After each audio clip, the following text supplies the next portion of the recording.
On a crisp September night in 1979, something extraordinary happened. Deep in the remote waters near Prince Edward Island in the South Atlantic, a fleeting moment would change global politics forever. At precisely 12:53 a.m. GMT, American satellites 72,000 miles above Earth captured a startling event, a double flash of light lasting just 0.6 seconds.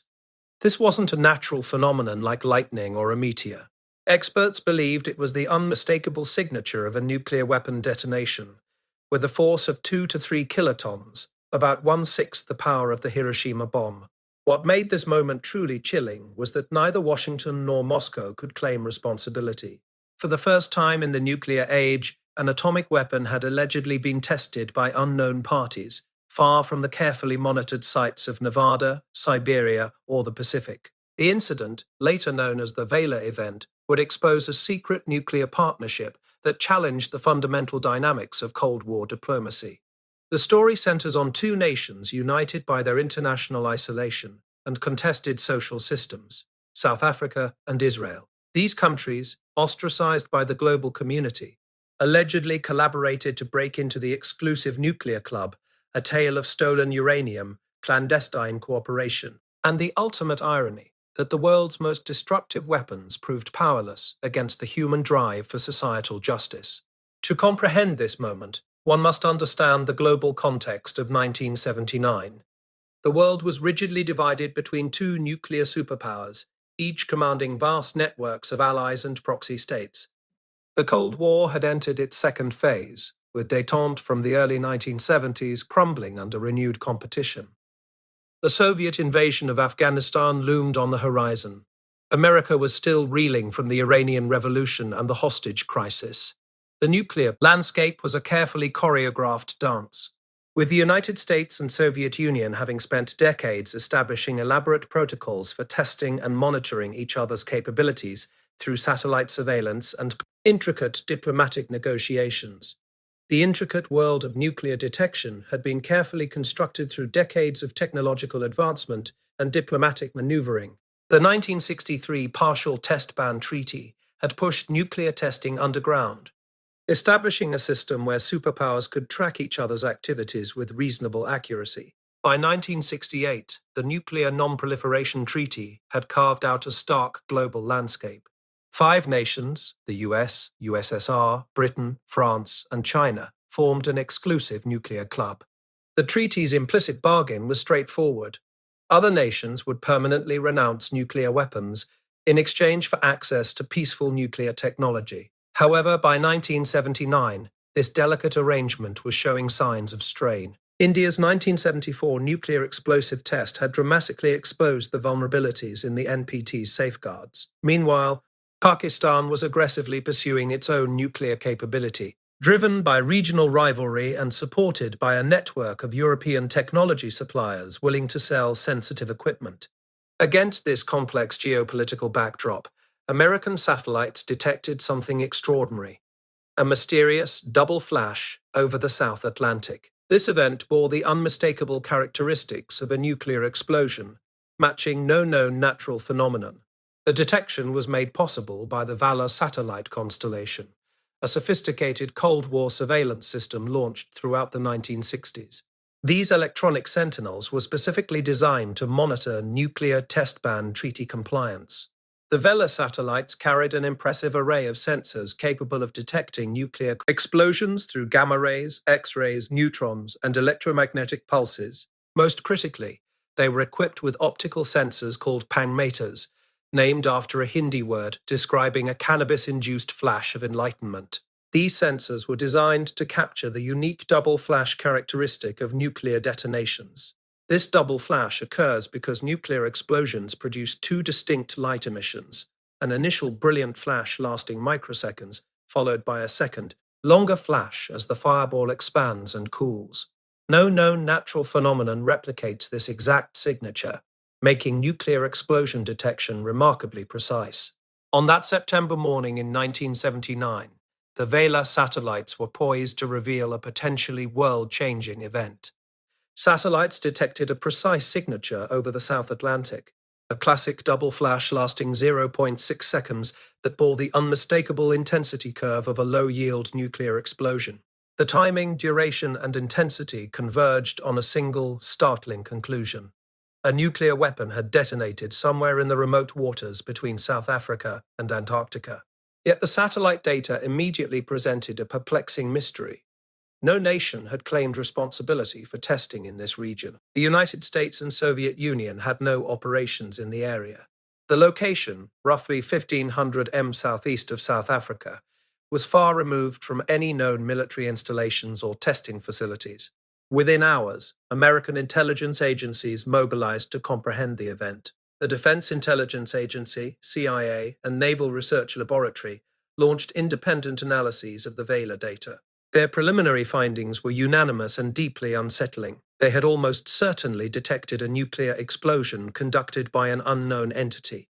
To unravel this potential test, we must first explore South Africa's nuclear, our program, and the unique pressures confronting this segregated state in the late 1970s. South Africa's nuclear journey traced back to the 1940s, driven not by military aspirations, but by its immense uranium reserves. The country possessed some of the world's largest uranium deposits, becoming a critical supplier to American and British nuclear programs during World War II and the early Cold War. By the 1960s, South Africa mined approximately 15% of global uranium, generating substantial revenues and forging deep connections with Western nuclear establishments.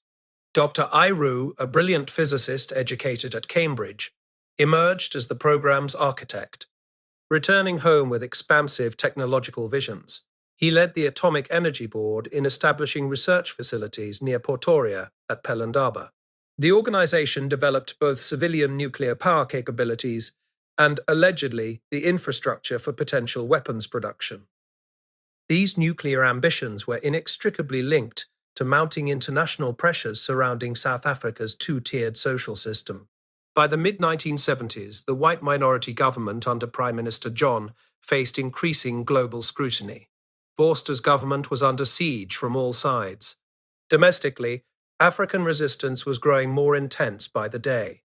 The 1976 Soweto uprising had exposed the brutal reality of segregation to the world, with shocking images of police firing on schoolchildren sparking months of unrest that left hundreds dead. The African National Congress, long banned, was mounting an increasingly effective guerrilla campaign from neighboring countries. Steve Biko, a pivotal leader of the Black consciousness movement, had been galvanizing a new generation of anti-segregation activists before his death in police custody in 1977.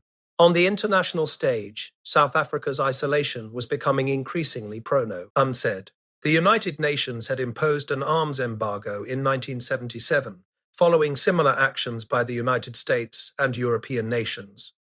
Most African countries, now independent, were providing sanctuary and support to South African liberation movements. The Soviet Union and Cuba were expanding their influence throughout southern Africa, supporting Marxist governments in Angola and Mozambique that openly backed the ANC. These mounting pressures created what security officials termed the total onslaught, a comprehensive threat demanding an equally comprehensive response. Within this context, South Africa's nuclear program allegedly took on a distinctly military character, with Dr.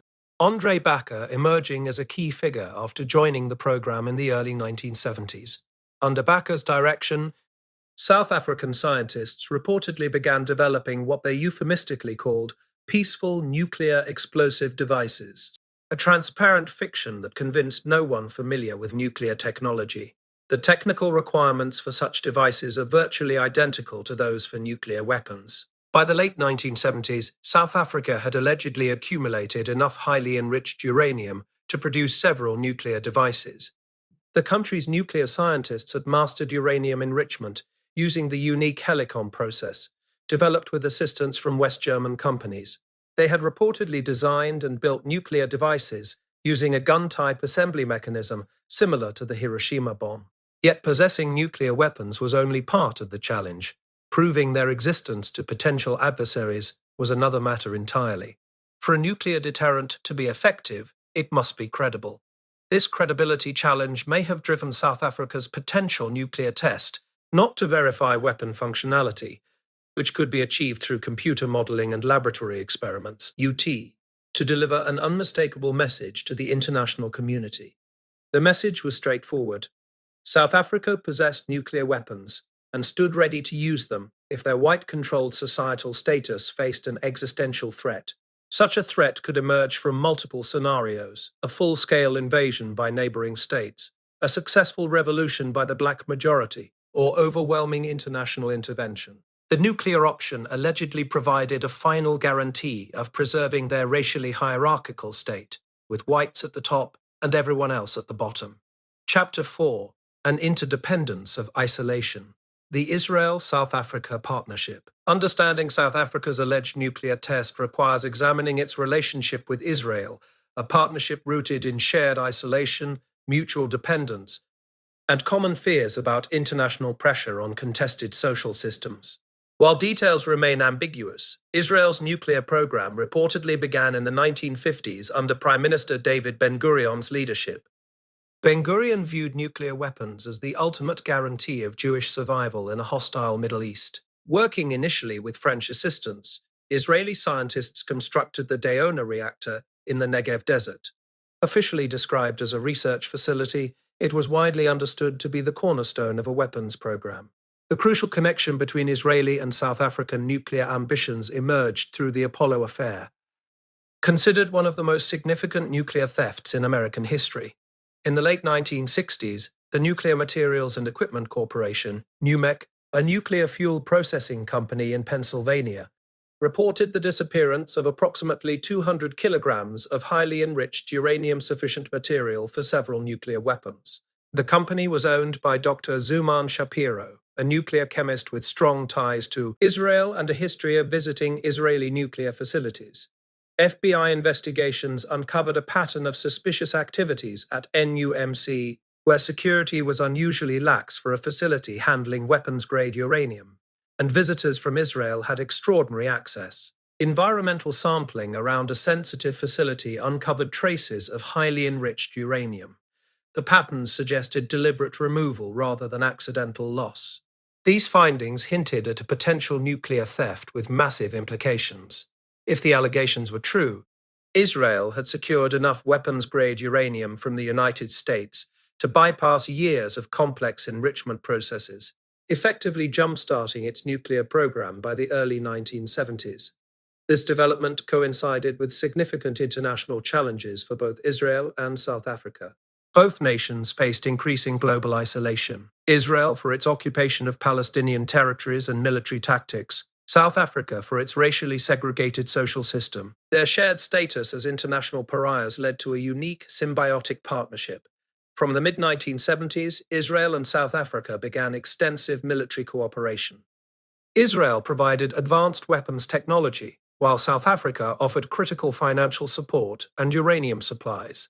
Some analysts describe this relationship as an alliance of outcasts. The nuclear dimension of their partnership was particularly intricate. Israel received nuclear test data without exposing its own program, while South Africa gained access to advanced Israeli nuclear technology. Israeli Defense Minister Shimon Peres reportedly authorized this cooperation, and South African Defense Minister P.W. Botha viewed Israel as a crucial ally. This partnership involved Israeli assistance with South African weapons development, exchanged for uranium and the opportunity to conduct nuclear tests. Israel, COCO, would not perform independently. The arrangement potentially accelerated South Africa's weapons development by years. The collaboration's human cost was profound. Both countries maintained what critics called two-tiered justice systems, where different social groups experienced dramatically unequal treatment and rights. Their shared international marginalization created a complex, mutually beneficial relationship that transcended traditional diplomatic boundaries. The nuclear partnership between South Africa and Israel emerged from their shared experience of contested social systems and existential challenges. In South Africa, a political system legally enshrined white minority domination, systematically denying basic rights to the black majority. Similarly, Palestinians in occupied territories lived under military rule with severely limited civil rights. By collaborating, These two nations sought to protect themselves from potential international pressures that might overwhelm them individually. As the 1970s progressed, their cooperation deepened significantly. Israeli technicians reportedly worked directly at South African nuclear facilities, while South African uranium flowed into Israeli weapons programs. Some intelligence assessments even suggested that Israeli-designed nuclear weapons were transported to South African testing facilities. The alleged nuclear test, detected by the Vela satellite on September the 22nd, 1979, represented the culmination of years of clandestine collaboration. Intelligence reports indicated the test occurred around 12:53 a.m. GMT in the remote South Atlantic waters, approximately 1500 m southeast of Prince Edward Island. This location was strategically selected, international waters where no country could claim sovereignty, situated in the southern hemisphere with limited monitoring capabilities. The test device reportedly had a yield of 2 to 3 kilotons, roughly 1/16 the power of the Hiroshima bomb. This modest size suggested either a first-generation device proving basic nuclear capability or a tactical nuclear weapon designed for battlefield deployment. Weather conditions that night seemingly facilitated detection avoidance. Heavy cloud cover obscured the flash from ground observers, while the remote location ensured no civilian witnesses. Conducted during early Saturday morning hours, the test minimized potential detection by commercial aircraft or ships. According to reports, the test was performed from a South African naval vessel, potentially with Israeli technical personnel aboard, to monitor the detonation and collect critical test data. Intelligence reports indicated that Israeli scientists were exploring a compact warhead design suitable for delivery by aircraft or short-range missiles. Early that morning, the Vela satellite detected a telltale double flash. The first flash lasted about 0.1 seconds, followed by a second flash of 0.5 seconds. This timing aligned perfectly with the characteristics of a nuclear explosion. Additional satellite sensors reportedly picked up gamma rays and electromagnetic emissions consistent with a nuclear detonation. American intelligence agencies quickly sprang into action. Within hours, they were analyzing the data and drawing initial conclusions. The Naval Research Laboratory confirmed the optical signature matched known nuclear test patterns. The Defense Intelligence Agency assessed a nuclear explosion had likely occurred. The CIA concluded the event was probably a nuclear test conducted by South Africa, potentially with Israeli collaboration. The alleged test exposed a significant intelligence failure for both superpowers. Neither the United States nor the Soviet Union had detected any preparations for nuclear testing in the region. They also lacked intelligence suggesting South Africa possessed operational nuclear weapons. The test reportedly demonstrated that even the most advanced surveillance systems could be circumvented by determined proliferators. The test reportedly served multiple strategic objectives for South Africa. It signaled nuclear capability to potential adversaries, both domestic and international. The test provided crucial weapons development data and sent a clear message. The South African state possessed the ultimate deterrent and was prepared to use it if threatened with an existential crisis. For Israel, the alleged test offered invaluable insights into nuclear weapons performance without exposing its own nuclear program to international scrutiny. The test reportedly validated Israeli weapons designs while maintaining the country's policy of nuclear ambiguity, neither confirming nor denying possession of nuclear weapons. On September the 22nd, 1979, at 12:53 a.m. GMT, something extraordinary happened in the remote waters near Prince Edward Island in the South Atlantic. A double flash of light burst across the sky, registering on American satellites 72,000 miles above Earth for exactly 0.6 seconds. This wasn't lightning or a meteor. It was something far more significant. The moment marked a seismic shift in the delicate balance of the Cold War. According to most experts, this was the signature of a nuclear weapon detonating with 2 to 3 kilotons of force, roughly 1/6 the power of the bomb that destroyed Hiroshima. What made this truly alarming was that neither Washington nor Moscow had conducted this test. For the first time in the nuclear age, an atomic weapon had allegedly been detonated by unknown parties in a region far from the carefully monitored test sites of Nevada, Siberia, or the Pacific. The Vela incident would expose a clandestine nuclear partnership the chart, lengthened the foundations of Cold War diplomacy. This is a story of two nations, South Africa and Israel, united by their contested social systems and international isolation. They allegedly collaborated to break into the exclusive nuclear club, a tale of stolen uranium and secret partnerships. The ultimate irony would emerge. The world's most destructive weapons proved insufficient against the unstoppable force of human conscience and the demand for societal justice. To understand the significance of this moment, we must first grasp the global context of 1979. The planet was rigidly divided between two nuclear superpowers, each commanding vast networks of allies and proxy states. The Cold War had entered what historians call its second phase, with the brief thaw in US-Soviet relations during the early 1970s giving way to renewed tension. This was the introduction of the first acknowledged rogue nuclear state. It reflected the increasing closeness of the partnership between South Africa and Israel as the former descended into desperate straits to maintain its repressive social order. The ultimate collapse of that society would come with the dismantling of the very weapons supposed to guarantee its survival. The exciting climax of this story is coming soon, and you won't want to miss it. The global nuclear landscape was a delicate, carefully choreographed system in the late 1970s. The United States and Soviet Union had spent decades establishing intricate protocols for nuclear testing, using satellite surveillance and seismic detection networks to monitor each other's capabilities. The 1963 Partial Test Ban Treaty had driven nuclear testing underground, creating a framework where both superpowers could track each other's activities with reasonable accuracy. The 1968 Nuclear Non-Proliferation Treaty, NPT, had established a stark division. 5 declared nuclear powers, the US, USSR, Britain, France, and China, formed an exclusive club. Other nations were expected to permanently renounce nuclear weapons, with the treaty offering peaceful nuclear technology in exchange. By 1979, this system was showing significant strain. The geopolitical balance was crumbling under renewed pressures. The Soviet invasion of Afghanistan loomed, and America was still reeling from the Iranian Revolution and hostage crisis. India had already shocked the world in 1974 with its claimed peaceful nuclear explosive test, revealing the NPT's vulnerabilities.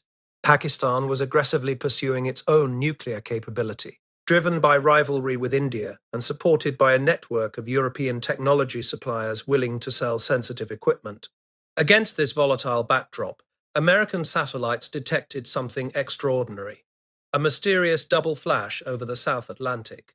This signature matched no known natural phenomenon and bore the unmistakable characteristics of a nuclear explosion. The detection was made possible by the Vela satellite constellation, launched throughout the 1960s.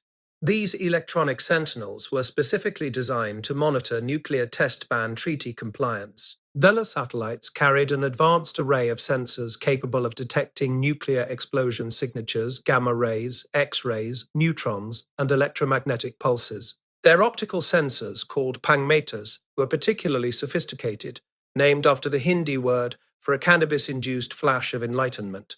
Nuclear explosions create a unique double flash of light, a signature no natural phenomenon can replicate. When the Vela 1611 satellite detected this precise pattern over the South Atlantic on a September morning in 1979, it triggered an immediate international mystery. The satellite data revealed a classic nuclear explosion signature, a 0.6-second double flash with a characteristic intensity curve indicating a low-yield detonation. The timing, duration, and intensity left little room for doubt. Somewhere between South Africa and Antarctica, a nuclear weapon had been triggered. Yet the location defied explanation. No nation had announced testing in this remote region.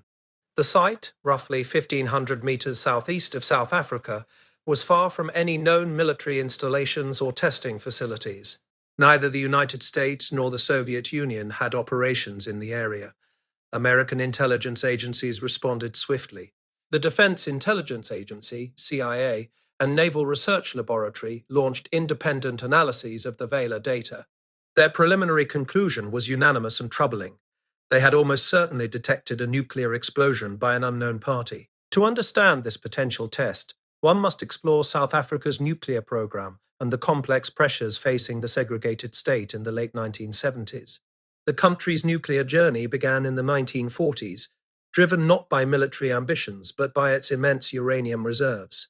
South Africa possessed some of the world's largest uranium deposits, becoming a crucial supplier to American and British nuclear programs during World War II and the early Cold War. By the 1960s, the country was mining approximately 15% of global uranium, generating substantial revenues and forging deep connections with Western nuclear establishments.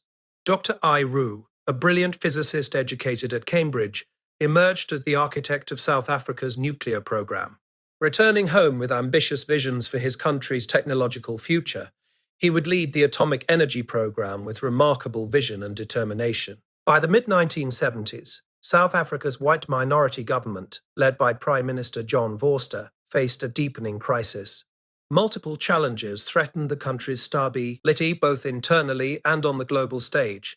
Domestically, resistance against segregationist policies was growing more intense. The 1976 Soweto uprising had exposed the brutal nature of the regime, with police firing on school children and causing months of unrest that resulted in hundreds of deaths. The African National Congress, banned since 1960, was mounting an increasingly effective guerrilla campaign from neighboring countries. Steve Biko, a charismatic leader of the Black consciousness movement, had been galvanizing a new generation of anti-segregation activists before his death in police custody in 1977. On the international front, South Africa was becoming increasingly isolated. The United Nations had imposed an arms embargo in 1977, following similar restrictions by the United States and European nations. Most African countries had gained independence and were now providing sanctuary and support to South African liberation movements.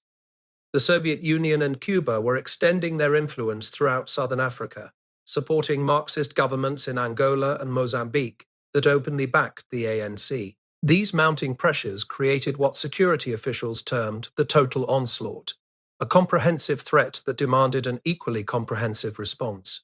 It was within this context that South Africa's nuclear program allegedly took on a distinctly military character. The board established research facilities at Pelindaba, near Pretoria, developing both civilian nuclear power capabilities and reportedly the infrastructure necessary for weapons production. The nuclear ambitions were inseparable from the international pressures on the country's two-tiered social system. Dr. Mauki, André Bacher, a nuclear engineer who joined the program in the early 1970s, was allegedly the key figure in this transformation.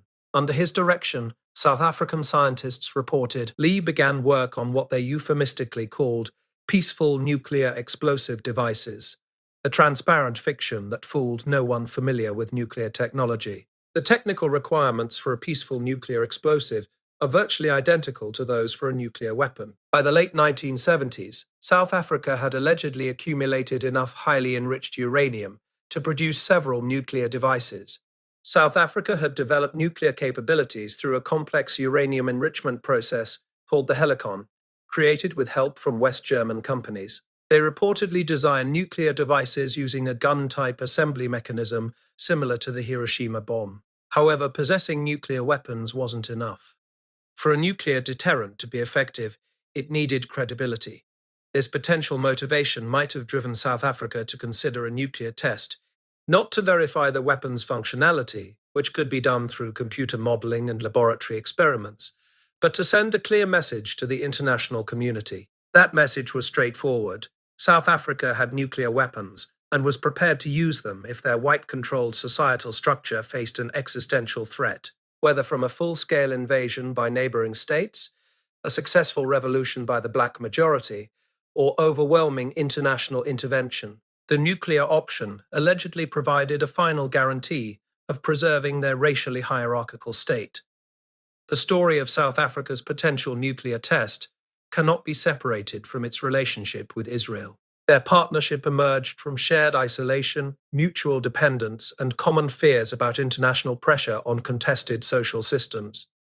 Israel's nuclear program reportedly began in the 1950s under Prime Minister David Ben-Gurion, who viewed nuclear weapons as the ultimate guarantee of Jewish survival in a hostile Middle East. Israeli scientists, initially working with French assistants, constructed the Deona reactor in the Negev desert. While officially described as a research facility, it was widely understood to be the foundation of a weapons program. The crucial connection between Israeli and South African nuclear ambitions emerged through the Apollo affair, considered one of the most significant nuclear thefts in American history. In the late 1960s, the Nuclear Materials and Equipment Corporation, NUMEC, a nuclear fuel processing company in Pennsylvania, reported the disappearance of approximately 200 kilograms of highly enriched uranium. NUMC, owned by nuclear chemist Dr. Zeman Shapiro with strong Israeli connections, became the center of a startling investigation. FBI agents uncovered troubling signs of potential nuclear material theft. Environmental samples around the facility revealed traces of highly enriched uranium in patterns suggesting deliberate removal rather than accidental loss. The potential consequences were immense.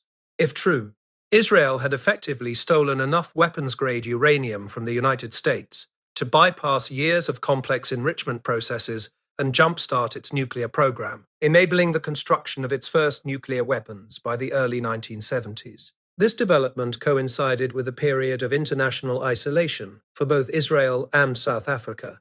Israel faced global criticism for its occupation of Palestinian territories and military tactics, while South Africa was condemned for its racially segregated society. These parallel experiences of being ostracized by the international community led to a unique and symbiotic partnership. From the mid-1970s, Israel and South Africa began an extensive military collaboration. Israel provided advanced weapons technology, while South Africa offered critical financial support and uranium supplies. The relationship was so tight that some analysts dubbed it a pariah state alliance. The nuclear dimension of this partnership was particularly intricate. Israel gained access to nuclear test data without exposing its own capabilities, while South Africa received advanced nuclear technology and weapons designs. This arrangement potentially accelerated South Africa's weapons development by years. Key figures like Shimon Peres, then Israel's defense minister, reportedly authorized this cooperation despite significant international pressure. The partnership represented a strategic response to shared geopolitical challenges, with both nations finding mutual benefit in their clandestine alliance. Both Israel and South Africa faced significant international challenges in the 1970s, driving them to forge a deep and complex partnership. Their relationship went far beyond typical military cooperation, representing a shared strategy to survive in hostile global environments. The core of this alliance was a mutual understanding of their contested social systems. South Africa's political structure legally enforced white minority rule, systematically denying basic rights to the black majority. Similarly, Israel maintained military control over Palestinian territories, where residents experienced severely limited civil liberties. Defense Minister P.W. from South Africa and Israeli leadership jointly oversaw this strategic relationship. They viewed each other as crucial allies in the face of mounting international isolation. By collaborating closely, they hoped to prevent external pressures from undermining their respective political systems. Their partnership extended into the nuclear realm, with deep and potentially covert technological exchanges. Israeli technicians reportedly worked directly at South African nuclear facilities, while South African uranium reportedly supported IADAB's Israeli weapons programs. Some intelligence assessments suggest Israeli-designed nuclear weapons might have been tested in South African facilities. The alleged nuclear test on September 22, 1979, detected by the Vela satellite, represented the potential culmination of this secretive collaboration. The test reportedly occurred around 12:53 a.m. GMT in the remote South Atlantic, approximately 1,500 meters southeast of Prince Edward Island. This location was strategically selected in international waters with minimal monitoring capabilities. The test device was estimated to have a yield of 2 to 3 kilotons, approximately 1/16 the power of the Hiroshima bomb. Its relatively small size suggested either a proof-of-concept first-generation device or a tactical battlefield weapon. Weather conditions that night reportedly facilitated detection avoidance. Heavy cloud cover effectively obscured the flash from ground-based observers. further protecting the potential test's secrecy. The alleged nuclear test unfolded under carefully orchestrated conditions. A remote location was selected to prevent civilian witnesses, with the operation timed during early Saturday morning hours to minimize detection by commercial aircraft or ships. Intelligence reports suggested the test was conducted from a South African naval vessel, likely with Israeli technical personnel aboard to monitor the detonation and collect critical data. The Vela satellite captured the telltale signs of a nuclear event that morning.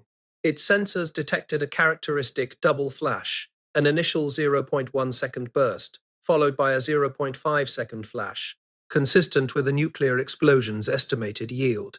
Additional sensors reportedly identified gamma rays and electromagnetic emissions typical of nuclear detonations. American intelligence agencies quickly sprang into action. Within hours, multiple organizations had analyzed the data. The Naval Research Laboratory confirmed the optical signature matched known nuclear test patterns. The Defense Intelligence Agency assessed a nuclear explosion had likely occurred. The CIA concluded the event was probably a South African nuclear test, potentially conducted with Israeli collaboration. The test exposed a significant intelligence failure for both superpowers. Neither the United States nor the Soviet Union had detected any preparations for nuclear testing in the region, nor did they have intelligence suggesting South Africa possessed operational nuclear weapons. This demonstrated that determined proliferators could circumvent even the most sophisticated surveillance systems. For South Africa, the alleged test achieved multiple strategic objectives. It demonstrated nuclear capability to potential adversaries, both domestic and international. The test provided crucial weapons development data and sent an unambiguous message. The South African state possessed an ultimate deterrent and was prepared to use it if faced with an existential threat to its social or political order. Israel reportedly gained significant benefits from the collaboration. The test provided invaluable data on nuclear weapons performance without exposing Israel's own nuclear program to international scrutiny. It allegedly validated Israeli weapons designs while maintaining the country's nuclear ambiguity. The test centered on a compact warhead design, with Israeli scientists particularly interested in a configuration suitable for delivery by aircraft or short-range missiles. This strategic focus highlighted the technical sophistication and geopolitical complexity of the alleged nuclear collaboration. The Vela incident reveals a complex narrative of nuclear strategy and societal transformation. Israel maintained a policy of nuclear ambiguity, carefully avoiding any direct statements about its nuclear capabilities. South Africa, during its most turbulent period, found an unlikely ally in Israel, as both nations navigated challenging geopolitical landscapes. As the apartheid regime faced mounting pressure, its partnership with Israel intensified. The very weapons developed to secure the social order ultimately became symbolic of its impending collapse. In our next video, we'll explore how the international community responded to this unprecedented nuclear scenario. If you've enjoyed this first part of our series, help us continue sharing these stories. Like the video, leave a comment, and subscribe to our channel. The next installment promises to unpack the dramatic conclusion of this extraordinary chapter in global history.